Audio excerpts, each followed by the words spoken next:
Common indoor প্লেণ্টছৰ কথা ওলালে সবৰে মনলৈ সবতকৈ প্ৰথমতে আহে snack plant, spider plant, aloe vera বা মানি প্লেণ্টৰ নাম।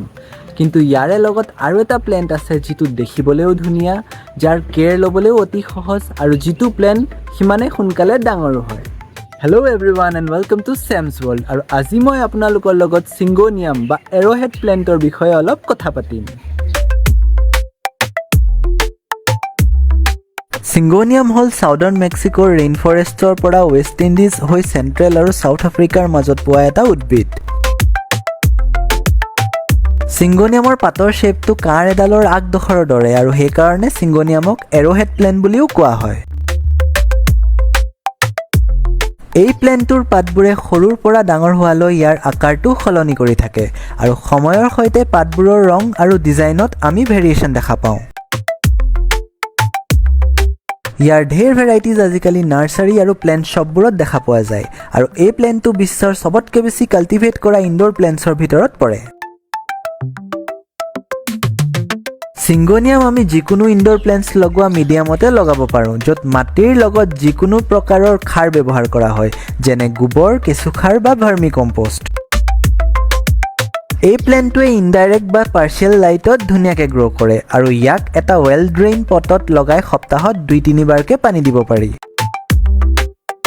অকল উইণ্টাৰৰ সময়ত ইয়াক পানী আৰু খাৰ কমকৈ দিব লাগে, কাৰণ তেতিয়া ৰ'দ কমকৈ পৰে আৰু ল' লাইট কণ্ডিশ্যনত এই প্লেণ্টটোক বেছি প্ৰতিপালৰ দৰকাৰ নপৰে।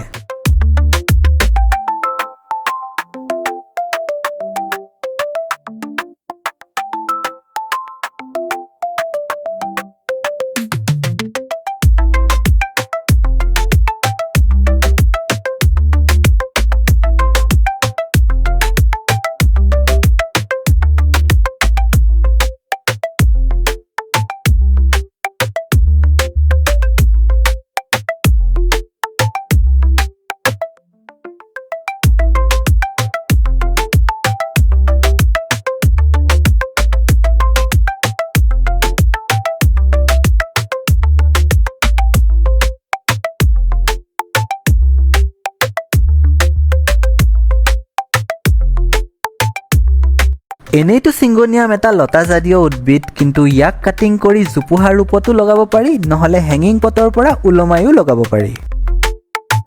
আৰু এই প্লেণ্টটোৰ ঠাৰিখিনি যদি কাটিং কৰি মাটি বা পানীত লগোৱা যায়, তেতিয়াও এই প্লেণ্টটোৱে খুব ধুনীয়াকৈ গ্ৰ' কৰে। আৰু এইখিনিতে এটা টিপ, ইয়াৰ ইনফ্ল'ৰেচেঞ্চ মানে ফুলখিনি ফুলিলে ভাঙি দিব, তেতিয়া এই প্লেণ্টটোত বেছিকৈ পাত গজিব, কাৰণ চিংগোনিয়ামৰ পাতবোৰ ইয়াৰ ফুলতকৈ বেছি সুন্দৰ। আজিৰ ভিডিঅ'টো এইখিনিতে সামৰিছোঁ। ভিডিঅ'টো চাই যদি ভাল পালে then please like, comment and subscribe.